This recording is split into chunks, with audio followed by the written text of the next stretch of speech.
got to work together in order for us to be one people. We are concerned people today with the other groups on the other side of the big lake. We're together. I hope we can stay together, unite together, and put a stop to this nuclear testing over the world. United by a common purpose, downwinders and other activists took part in an historic conference at the United Nations. Together with representatives of 100 countries, they worked to amend the limited test ban treaty of 1963, making it a comprehensive test ban. We appeal to this body and to the peoples of the world to put a stop to all nuclear testing for all time. We have paid for the testing with our lives and the well-being of our neighbors and families, and the price has been very, very high. Please do not permit another generation of children to be committed to the same radioactive future as ours have. Comprehensive test ban cannot be viewed in isolation from the world around us and from our own national perspective, our continuing dependence upon a nuclear deterrent. 4 victories над 4 оставшимися полигонами. over the 4 remaining test sites. Американцы, Americans, мы сделали свое дело. we have done our job. Остановили наш We've полигон. stopped our test site. Слово за вами. It's your move now.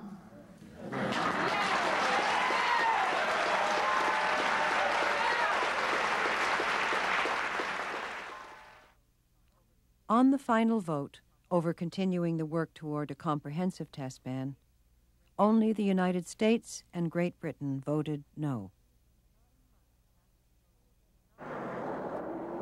9 months after the vote at the United Nations, a coup against Gorbachev led to the sudden collapse of the Soviet Union and the Warsaw Pact. The test site in Kazakhstan was permanently closed, and France soon joined Russia in declaring a moratorium on nuclear testing. Yet the Bush administration argued that nuclear testing was still essential to ensure the safety of nuclear warheads.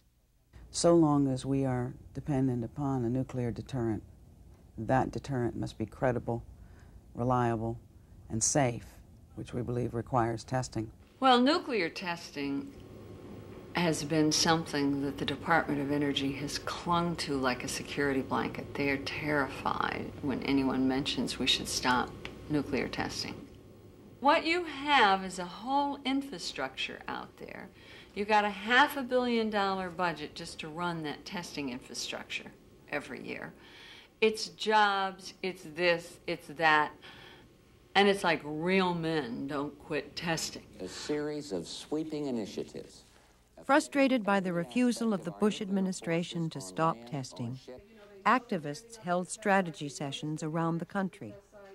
Aided by a groundswell of public opinion, the movement pressured Congress to act. We are downwind from the testing as it is ongoing. We have seen our own poisoned and killed, given cancers and leukemias from the atomic bomb testing. We do not want the testing in Utah. We have had all the nuclear garbage that we can stand. We have a chance to stop nuclear proliferation, to move towards a comprehensive test ban treaty, and to get on with it. We would be foolish to miss this historic moment, to step back from the brink of nuclear madness.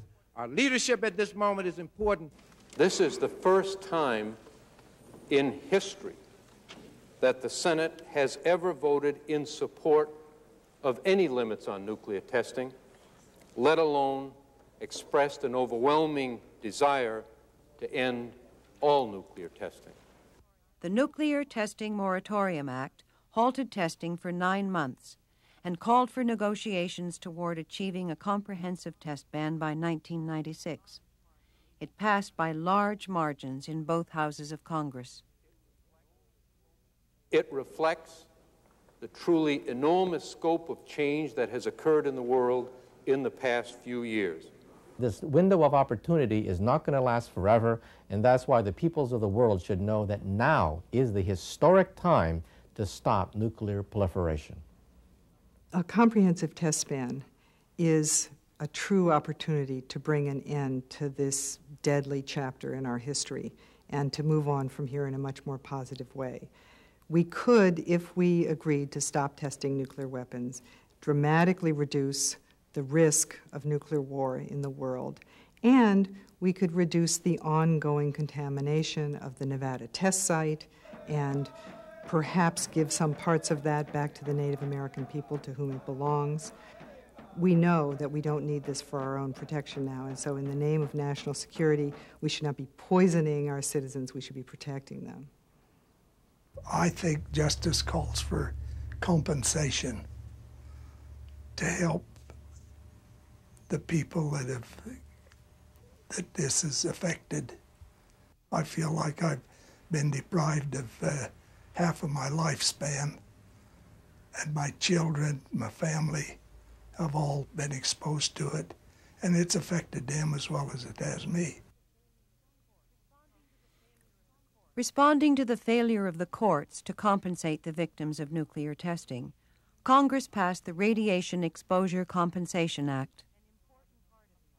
An important part of the act was the government's apology.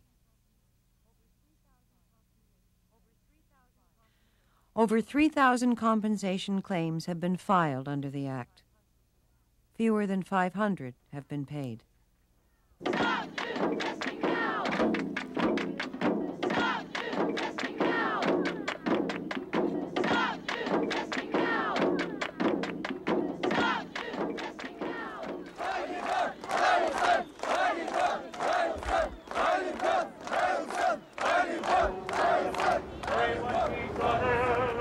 We shall not be moved. We want peace on earth. We shall not be moved.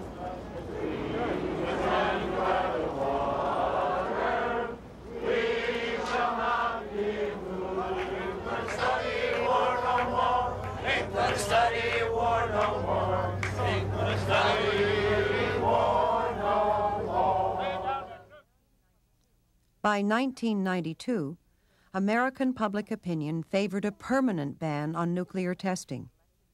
Bill Clinton was elected president after taking a stand on this issue. And I perceive the biggest threat in the future to be, as I've said earlier, the proliferation of nuclear technology as well as other weapons of mass destruction to other countries. And I think to contain that, we ought to get out there and join the parade on working toward comprehensive test ban and then focus our energies on this proliferation issue.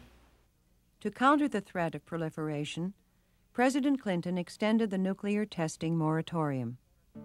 Negotiations for a comprehensive test ban are scheduled to begin in Geneva, Switzerland in January of 1994. With President Clinton's initiative, it seems we're finally moving towards a comprehensive test ban at last. For those of us downwind, this is a great achievement of one of our goals. I'd like the Cossack mother that I held hands with to know that she and her movement helped to make this possible.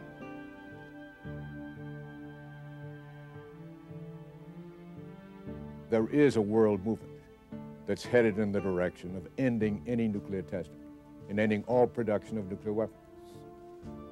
The downwinders have become a symbol and a conscience for the movement and a reality of what we will suffer if we don't do the job, if we don't stop additional nuclear contamination. I think it's really important that downwinders all over the world continue to tell their stories of what's happened to them and their families, because the nuclear threat is far from over.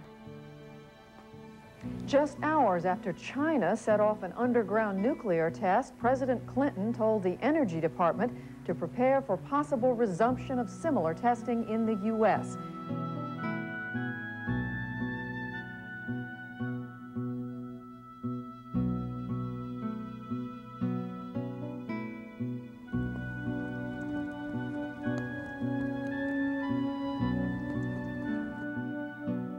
The awesome force of nuclear weapons turned rival nations into superpowers, able to cast the shadow of death over the peoples of the world. Yet the nuclear age reveals that even the most powerful of governments cannot forever suppress a more basic power, the ability of people to come together, to discover the truth,